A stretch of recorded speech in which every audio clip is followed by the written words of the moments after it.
begin, I would like to first acknowledge the traditional owners of the lands on which I'm streaming to you from.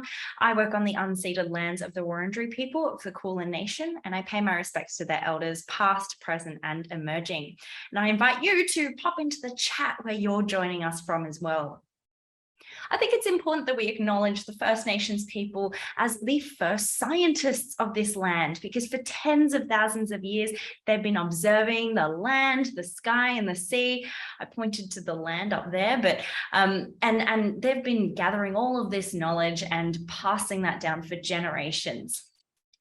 So when I think of paleontology, I automatically think of dinosaurs, but it's more than just that. It's the study of ancient life, from dinosaurs to prehistoric plants, animals, fungi, microbes. And thanks to advances in the field, paleontologists are not just limited to studying bones. So evidence from fossils, they reveal how organisms have changed over time and what our planet was like long ago. So I'm really, really excited to introduce you to today's speaker. Dr. Vera Korasidis is an Elizabeth and Vernon Pusey Fellow in the School of Geography, Earth and Atmospheric Sciences. She researches not dinosaurs, but perhaps what they ate, if they were herbivores. She studies ancient pollen that has been preserved for millions of years to help understand past climates and perhaps what the daily menu was for dinosaurs. I'm going to sing a little bit of a song to introduce Vera, and maybe pop in the chat if you can figure out what song it is. Maybe you won't recognize the words though.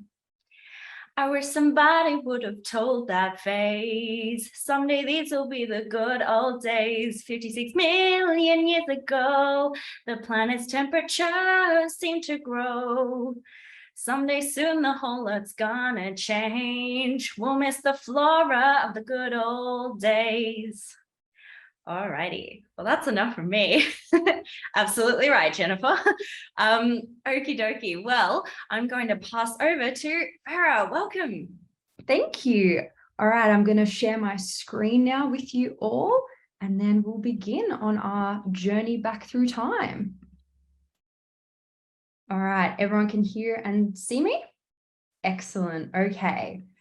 Well, thank you everyone for joining me today. I'm delighted to tell you all about paleontology in the 21st century. And to begin with, I'd like you to think back to the last time you were perhaps visiting a museum. And when walking around, I'm sure you noticed the huge dinosaurs on display. But I must admit, when I visit a museum, the thing that first captures my eye are actually the plants in the background. And as we walk through a museum, there's often, as you can see here, going through time, this is the oldest going to the present, the types of plants actually change. So how do we know what plants were present hundreds of millions of years ago, or what plants to associate with particular skeletons or animals? So during this talk today, we're going to travel together back through time to determine and to explore how scientists, including myself, are answering just that, what plants were present millions of years ago. So as some of you may have heard, and Kat reminded everyone again in her song, I've recently returned from a dig in Wyoming. But what was I doing in Wyoming, and why is this the third summer I've headed out? Well, the reason I'm traveling to Wyoming is to look for a really special layer of rock, and you can see here I'm sitting right next to it, that contains beautifully preserved fossil leaves, and what I'm looking for in particular, which is fossil pollen. And these are some examples that I've collected from Wyoming. But what exactly is fossil pollen? Well, pollen in general today is produced by plants as part of their reproduction. And as you can see, some cone-bearing trees can produce a huge volume of pollen. And they do this to improve their chances of reproducing. But the key thing is plants produce vast quantities of it. The other type of plants that produce pollen, of course, are those that produce flowers. And you can see here on this lily, we have these more orange colored units. That's where the pollen is accumulating. And what's really remarkable and special about pollen is that it's made out of an incredibly hard substance. So because it's so durable, it can actually be preserved in rocks for hundreds of millions of years. The other really useful thing about pollen is that it's very small, so it can be incorporated into rocks almost accidentally. Once it's been released by the plant, it can sometimes get caught in the water and eventually sink and form rock.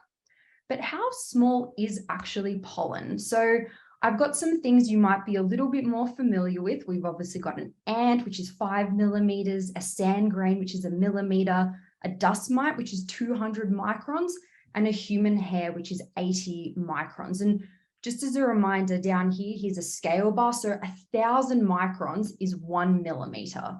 So out of all these things, how small do you think a pollen grain might be? Oh, that's a good question. So Vera's going to have some questions for you, and we'd love for you to answer. Also, if you have questions for Vera, don't feel shy to pop them in the chat as we go along. Oh.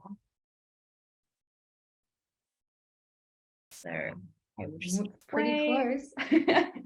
Okay, more than half of you have answered. That's good.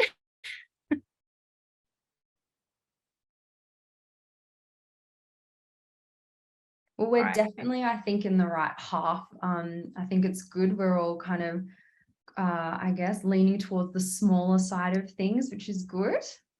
I might close it in 3, 2, 1. All right. Okay, what have you, before we go into what the expert thinks or says, what do you all think?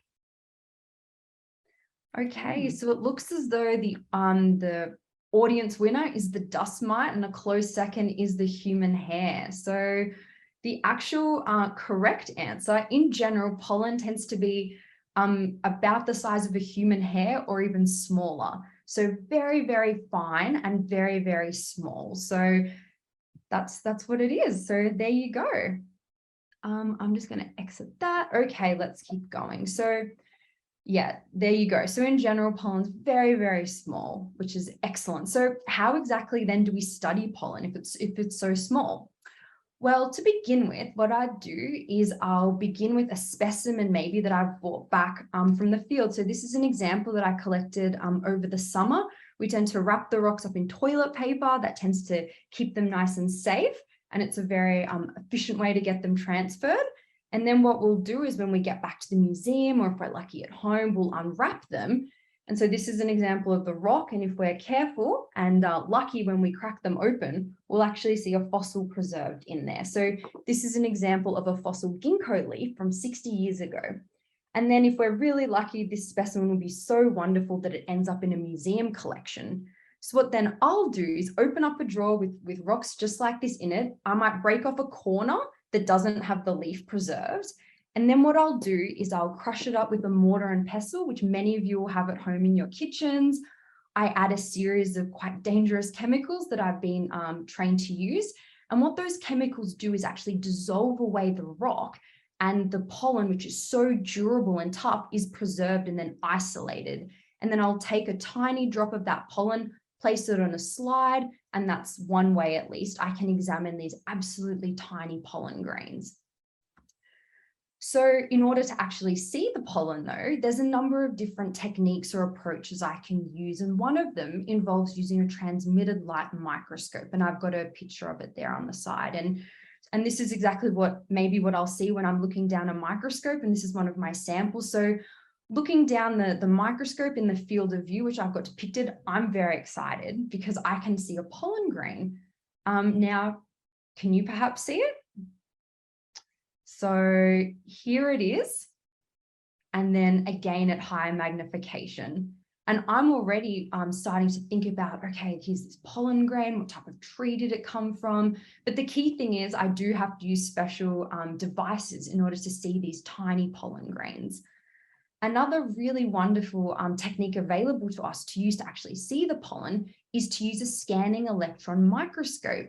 And again, here's an example from Wyoming. So I'll give you a few seconds again to see if you can perhaps see a pollen grain hidden here. So here's one, and again at high magnification. So we've got all these tools available to help actually identify pollen grains. And what's really wonderful about being a micropaleontologist is that we get to see an almost usually a hidden world. And so what's really fun about pollen, as well as being really small, is that every plant produces a different looking pollen grain. And there's a number of different features we can use to actually tell the differences apart. So some of them, of course, are their size, their shape, their surface pattern. And what's really useful is that the characters that the pollen grains have are usually shared among common groups. So certain types of plants produce similar looking pollen. So then what's really useful as well is that then I can compare what I find in the fossil record with what we find on trees today to then make that connection between the type of fossil we're seeing and the type of tree or plant that would have produced it. And so that's exactly what I've been doing. But there's actually a specific reason why certain pollen grains look the way they do. It's not just so palaeontologists like me can identify them. There's specific reasons. So I'd like you to all now have a go at guessing potentially why some pollen grains, including this daisy grain, may have spikes on them. What function could this potentially have? That's a good poll question. So everyone, why do you think they have spikes?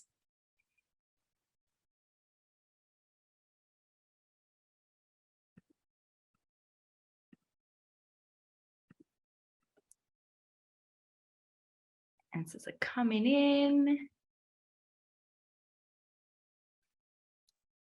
It makes me sort of think of a Pokemon or something, just looking at that. Yeah, they are. They have all sorts of really interesting shapes and sizes, which is good. This is a nice one though as well. Okay, we've given them over 30 seconds, so I think maybe we'll end that poll there. Let's see what you all thought. Perfect. Well, the audience, you guys are absolutely spot on. The reason why certain pollen grains have spikes is to help them stick to insects so pollination can occur. So that's fantastic. Yay. And so just as an example, here's another example of a nice spiky grain. You can see produced by flowers, but in contrast, something like pines that instead of being insect pollinated or wind pollinated, instead they have a very smooth shape to help them then float through the air. So there's actual, I guess, important reasons why the pollen grains are actually different. But for me, it's wonderful because it helps me tell them apart. So then what I tend to do is for every sample, I'll identify hundreds of pollen grains and then assign them to modern families.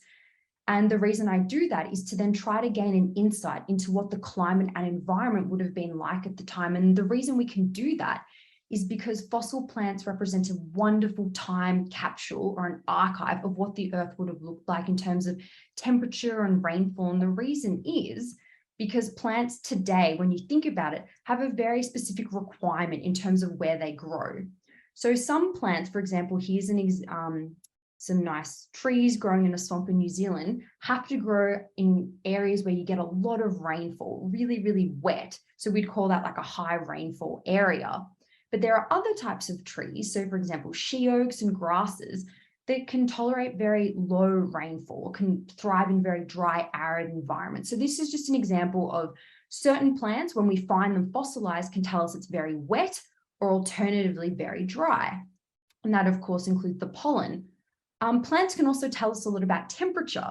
So some plants can grow at below freezing temperatures. They can tolerate high snowfall. So if we find pollen or leaves from these types of trees, we know it must have gotten pretty cold and even could have snowed. Whereas if we're finding lots of trees that today grow in more desert environments where it's very, very warm and hot, maybe that indicates it's a very hot temperature. So in general, plants can tell us a lot about rainfall as well as temperature. And so how can this, what am I actually doing with this sort of information? Well, I'm trying to apply this knowledge back in time to a really interesting period where CO2 and temperatures increase really rapidly. And the reason I'd like to do that is to try to understand how plants in the past cope with really rapid climate change and increases in temperature to help us better prepare for the future. I think it is important to look back to help us then move forward. And as I said, plants represent an excellent archive. So why Wyoming? Why am I continuing to do fieldwork there apart from it being just spectacular? Well, Wyoming contains the best record of this really interesting time in Earth's history. And I know this is a complicated graph. Along the bottom, we have time in millions of years. So this is 65 million years ago to the present day. But what I'd like you to think about is on this axis here, we have mean temperature. And the key take home of this is during this PTM event, you have a rapid increase in temperature. And so that's why as scientists, we're really interested in studying this event, because it is as close as we kind of can get today to studying rapid climate change. And I'm really interested, as I said, in how plants responded to this large increase in temperature. And so in general, when we go do field work is of course in the summer, because that's really the only time these important rocks are exposed. And for the PTM, we're looking at this 120-meter interval. That's all of these red layers of rock in between that I've been hunting for fossils in. And just as a quick reminder, the climate of Wyoming today ranges from being very, very dry and warm in the summer to very, very cold and covered in snow in the winter. But perhaps Wyoming didn't always look like this. So what have I found? Well, to date, I've successfully found pollen in lots of different rocks from Wyoming. And this is an example of what I've seen looking down the microscope in the Paleocene, which is just the name we assign to rocks between 65 and 56 million years old. And this is an example of what I've seen down the microscope during the Paleocene-Eocene thermal maximum. Now, without getting into the specifics, one thing I'm sure you can all notice is that the types of pollen look very different from the Paleocene and the PTM. So what exactly are the modern relatives of these pollen types? And what does that suggest about the climate of Wyoming?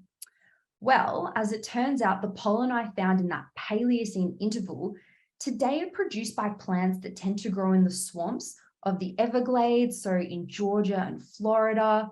So what this suggests is that back around, 58 million years ago, there would have been lots of swamps in Wyoming, and it was a warm, temperate forest. And we also have some other lines of evidence. We found some alligator fossils there. So there's lots of evidence now that it was once very wet and warm in Wyoming, and very different to today. But what was so exciting is that during that PTM interval, all of a sudden I found a whole new type of pollen. And instead, the living relatives today are associated with palms or legumes or beans. So instead, it suggests that the forest completely changed and instead became a seasonally dry tropical forest that exists today in parts of Mexico or Costa Rica. And it suggests then that rainfall decreased and that temperature increased. So what this means going forward is that as climate change continues to occur and CO2 emissions increase, it is likely that in some parts of the world, it will become drier and that the plant communities will shift in order to cope with the different conditions. So that's an important take home. So one exciting finding along the way has actually been the discovery of some new fossil species. And this is one of those examples. And this specimen actually comes from the site I showed earlier in the presentation. And so as paleontologists, we're actually allowed to assign a name of our choosing when we find new species. So I've decided to name this particular pollen grain in honor of the really warm PTM interval that it's found exclusively in. So in Latin, caladium means warm. So that's how I've come up with that particular name. But it is a good fun as a paleontologist getting to describe some new species when you find them. So I hope you've all learned that sometimes even the smallest fossils can tell the biggest stories, and that the next time you visit a museum, you'll definitely pay close attention to the plants in the exhibit. And the other thing I'd really like you to take away is that it's so important to think about plants in deep time, because ecosystems today are so integrated and they're just a really critical part of ancient ecosystems as a whole. So thank you. Wow, thank you, Vera. Amazing. I'm going to give you a clap from me, but I'm sure if we were here in person, everyone would be clapping and you'd have thunderous applause. We do have time. We have plenty of time for questions. So if you do have a question, please do pop it in the chat and I'll pass it on. But maybe as we're waiting, I'll start off with a few from myself. I'm just sort of wondering, like, because pollen's so small, like, how do you know where's a good place to look, like what sort of bits you should be taking away, like wrapping up in toilet paper and bringing back home with you? Do you sort of just hope for the best, or are there sort of signs?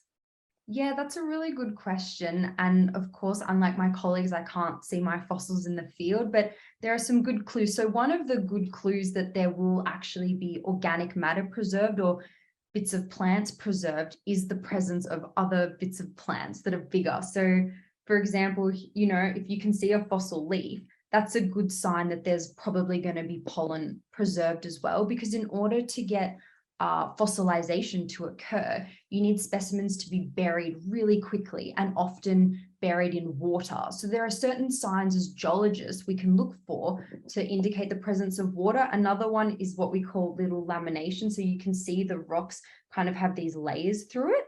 Maybe if you just put that a little closer and down. Yeah, okay, cool. There's like horizontal layers running across.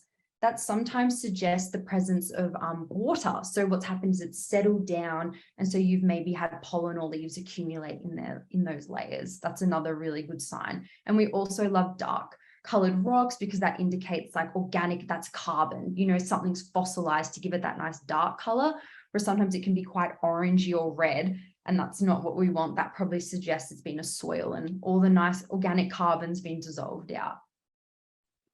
Cool. Looks really amazing as well, like just seeing all the lines there. Yeah. Christian asks, have you done any digs in Australia? And if so, have you found anything surprising? I have done some digs in Australia. I've done a lot of work actually on the Gippsland and Otway Basin, so down at the coast. And the reason we were there was actually trying to determine what type of plants were associated with the dinosaurs that have been discovered down there. And what's so interesting about those particular sites is back in the Cretaceous, Australia was still connected to Antarctica, so it was around 80 degrees south. So it's actually amazing that we're finding so many cool fossil ferns. And I actually found in those rocks the first evidence for flowers in Australia from the pollen record. So flowers today are, really common all over Australia, but back in the Cretaceous, they were really rare and had only just evolved. So I think the best thing I found down there is, the oldest flowers in Australia. That was very special. Cool. Year one, somewhere, hello year one, wants to know, can every paleontologist who finds a fossil name it? And I'm just going to tack on a question from Thomas as well with that, like how often do you find a new species? Yeah, so if you discover it, you're allowed to name it. So it doesn't matter what type of fossil, whether you find a new dinosaur, a new pollen grain, a new leaf, if you find it, you get to name it. And often you do that as a team. So I've got a team of colleagues that have worked with me as part of that. So yeah, you can. And how often? Again, it probably depends on what you study, but I'd say most paleontologists in their career probably find at least half a dozen new species. There's just, think about how many things are alive today. There's just, it's just the more you see or the more you look, the more you see. So yeah. So if you want to be a paleontologist one day, I'm very confident that you'll also find a new species. Well, on that note, if anyone did want to become a paleontologist, Sarah asked, what did you study in uni to do what you do now?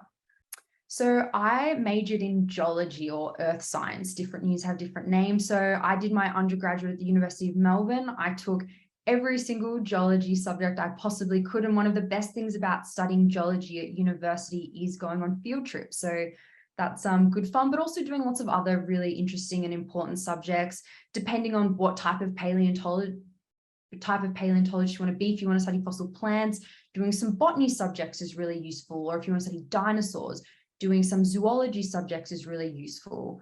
So I think you can just, piece together whatever you find the most interesting, but definitely doing geology, I'd say, is so important because all fossils are found in rocks, and rocks themselves have incredible stories to tell about how landscapes have evolved and climates as well. So I think it's really important to have both the geology training and background, as well as a more paleontological training as well.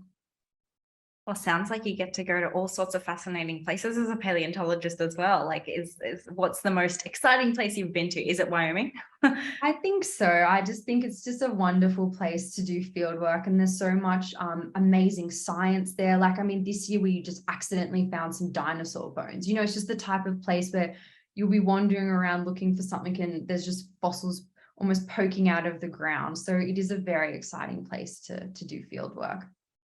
Oh, well, Cassidy is asking, Cassidy in grade 3. Yay, we've got some little ones on the call. This is amazing. Cassidy wants to know, like, do you only find them in Wyoming, but really, why is Wyoming such an important place? So we find fossils all over the world, and everywhere in the world has fossils of different ages. And that's because layers are constantly being, formed, but you've had things like erosion that's cut away certain rocks. You've had plate tectonics pushing some up and exposing them. Sometimes they're pushed down. So across the world, we have these little glimpses of geological time. But what's so amazing about Wyoming is we have a beautiful continuous record for over 100 million years, from around 150 million years ago in the Jurassic, where we've got all our big dinosaurs, right up across these really interesting climatic events to about 50 million years ago. But the other thing that's really special about Wyoming is that it contains land-based records. So in general, a lot of what we know is preserved in marine environments, so under the ocean. Whereas what's really exciting about Wyoming is that it's ancient rivers and river plains that were actually preserved. So it gives us insight into what's happening on land. And in general, that's very difficult to get preserved in the geological record. Oh, well, Maddie's asking, why is pollen so durable? That's a really good question. We think it's because when plants evolved, they realized it was just so important as part of their reproduction. So it's actually the strongest naturally occurring substance. And so now people are really interested. They think part of it's called a nanofoam structure in the pollen. We don't really know why they do it. We assume it's because it's for reproduction. But what's wonderful about that is that it does get preserved. So yeah, when something's really important to a plant, just think about how much time a plant invests into creating a seed covering. It's the same thing. They want to reproduce. They're going to invest as much as their resources as possible into, reproduction. That leads really nicely into a question from Gayatri, because you did touch on fossil leaves or fossilized leaves. Are they more informative than pollen, given that they're bigger? But you've also just mentioned, reproduction is important. So what sort of information can you get from different ones? Is one more important? So I guess there's a few different ways to approach that. One wonderful thing about, I suppose, they're telling us different things in terms of the area. So fossil leaves, because they're so delicate and big, once they're fallen, they can't really survive being transported for kilometers and kilometers. They'll break down naturally. So when you find fossil leaves, it gives you a really wonderful insight into what we call like the local environment.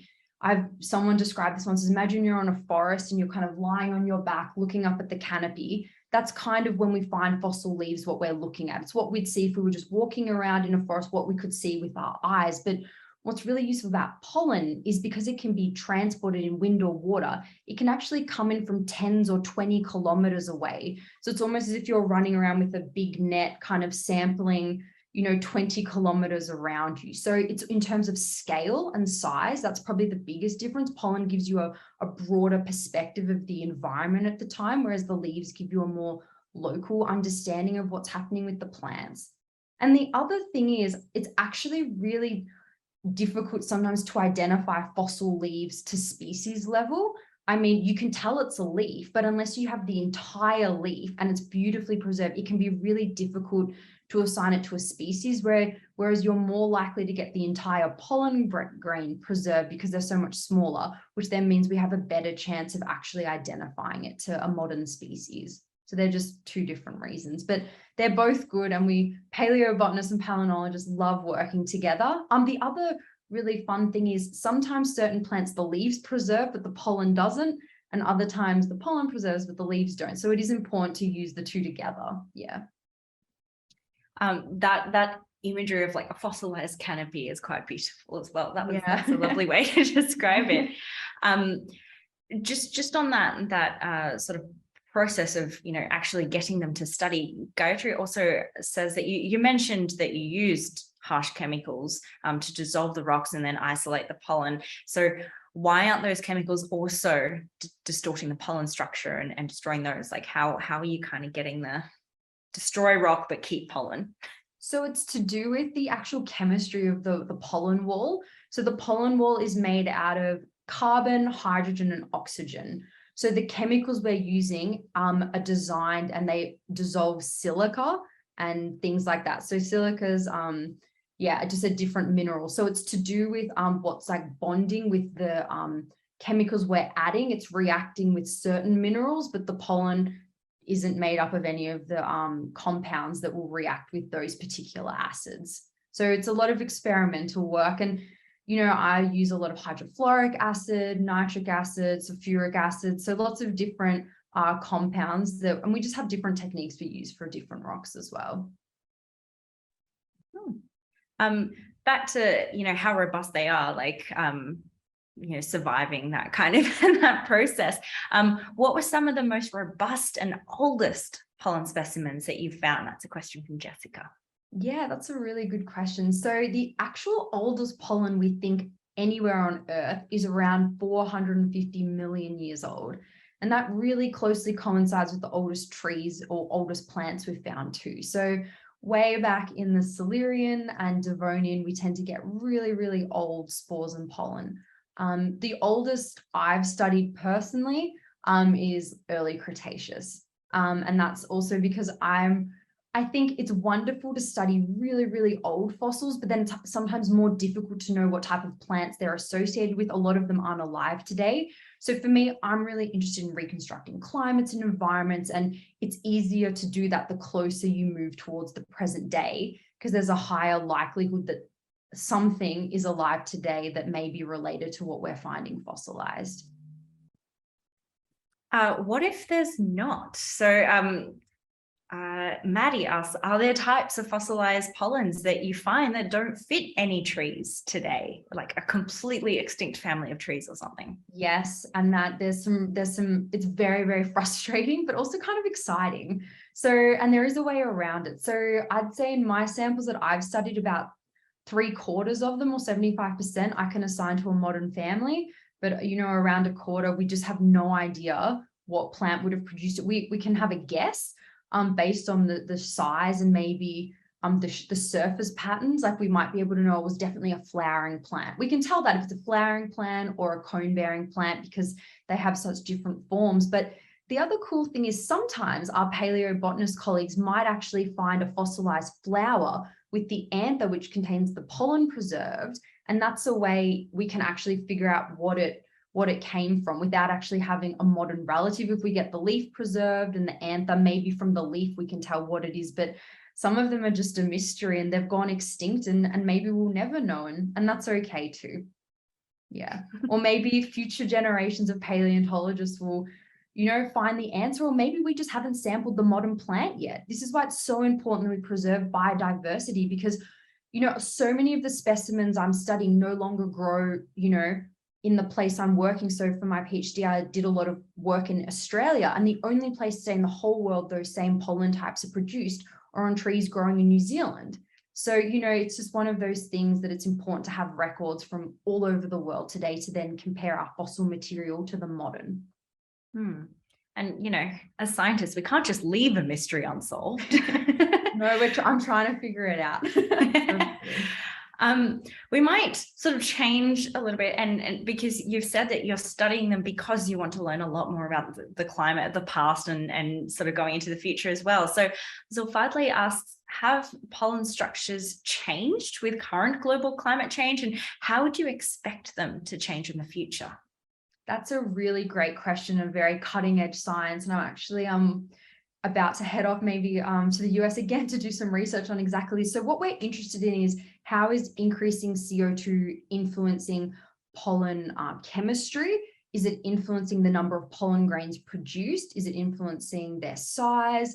So at the moment, what some scientists think is that there is potential for the actual number of pollen grains produced to decrease when CO2 increases. And this is obviously extremely concerning, but this is something we're, really working on at the moment, just to see if there's anything we can kind of do to help fix that. And yeah, we're really interested in how the chemistry is changing too. And it does appear that as CO2 increases, we do see that being picked up in the chemistry of the pollen wall as well. But in general, this is one good take home. Plants love high CO2. So one thing I should mention that didn't happen during that PTM event when we had a large increase in CO2, we don't see big plant extinctions, but that's because they were able to move to climates that suited the plants more. So if it got hot, they just moved to a mountain somewhere where it was cooler, or further north or south where it was cooler towards the pole. So going forward, if we want to prevent plants becoming extinct, we need areas for plants to move to. And following that, Jessica asks, have any species sort of been identified as maybe future survivors regarding climate change from your research? And if so, what types? Yeah, so it looks like the things today that have evolved to tolerate very sporadic rainfall. So things like eucalypts, they're gonna be okay. They're not going anywhere. So we know the types of plants that will do really well, like legumes or beans will do really well, palms will do really well. Unfortunately, it's the things that need a lot of rainfall that are the most at risk. And that's, I think, the saddest part. We have a few remnants in far north Queensland and Victoria of this ancient Gondwanan forest, and there's these beautiful trees, but they lived in a time when Australia was receiving 2-3 meters of rainfall a year, so it's just part of that cycle. But hopefully there are some places where they can hold on, definitely. Fingers crossed. Hold on. I think some people are a little bit interested in dinosaurs. Of course, Of me course. too. We all love dinosaurs, and from when we're young, we never grow out of that. So Dyson wonders, are you trying to find out at all how dinosaurs died? I think we know how dinosaurs died. There's quite a bit of evidence, but this summer I did actually stand and point at the spot where they did. So around 65 million years ago, we think a big asteroid plummeted into the Earth, and that's what then helped cause the dinosaurs to go extinct. It wasn't necessarily the impact itself, but there was a lot of climate change associated with that event. So one thing that happened when that meteorite hit, a whole lot of rock entered the atmosphere. It then became very, very dark. We have what's called a nuclear winter that kind of shut off the sun. So obviously lots of plants couldn't grow, and that's one of the reasons we think there was a big extinction. And unfortunately, the dinosaurs did that. But what I'm really interested in is what the dinosaurs were eating before they died, or where they were living, what the climate was like, and maybe how they got the size they have. And one really fun thing palaeontologists have been doing more recently, and this is something I'm going to be working on, is looking at the stomach contents of dinosaurs and seeing what spores and pollen are preserved in their stomachs to try to figure out some of their last meals. So that'll be pretty interesting. Cool. And have you ever found pollen on dinosaurs? I have never been allowed to try to dissolve a dinosaur bone to try to find pollen. I'd love to have a go, but I don't think any of my vertebrate paleontologist colleagues will allow me to I could dissolve the bone using those acids, but what I do is if we find a bone here, there'll be a bit of rock next to it. I'll take the bit of rock right next to the bone, and yeah, I've managed to get pollen out of that. Yeah. Okay, then I might change David's question a little bit then, if the answer is no for that first bit. What's the largest dinosaur that you've seen then? Have you yeah, so I found or with colleagues, like a massive sauropod thigh bone over the summer. So that was very fun. So yeah, we actually were a little bit disappointed. We thought we found a fossil log. We're like, oh, this is great. We were able to figure out what type of tree was there. And they're like, oh, it's just a dinosaur bone, but it still was very exciting. So that's good. And Darren asks, can you find pollen in fossilized dinosaur poo? Of course, and that's another wonderful place to look for fossil pollen. So yeah, and yet all sorts of other really interesting things fossilized too, like little bits of fossil fungi. So all giving us a really unique insight into what the lifestyle of these amazing creatures would have been like. And obviously pollen is a really, really important part of plant reproduction, but Omkar asks, are there any alternative reproductive mechanisms other than pollen that you can see fossilized evidence of, like specifically when it comes to plants? We of course get bits of roots preserved. We get some cuticles and things like that. Some plants obviously reproduce under the ground and they produce offshoots and things like that. So that can also be preserved as well. So there's also, of course, spores. So pollen is produced by cone-bearing trees and flowering plants, but there's another whole group of plants, and these were the first that evolved, that instead depend on water. And think things like ferns, they don't produce pollen, they instead produce spores.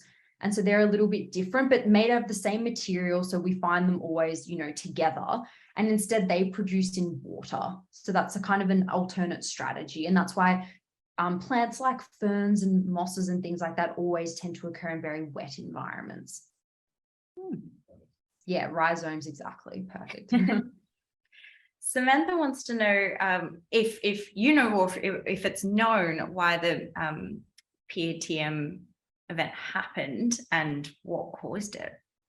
That's an excellent question. And I do have a few different hypotheses. Again, the jury's still out, but what we think happened is that in the North Atlantic, there was big volcanism occurring. So you've got volcanoes erupting. When volcanoes erupt, they emit CO2 that then enters the atmosphere, that then cooled the oceans. And there's these really interesting substance in the bottom of the ocean called methane clathrates. All that is a fancy word for frozen CO2, methane and ice, all forming together. And we think the water got so hot that then released into the atmosphere. And methane is an incredibly potent greenhouse gas.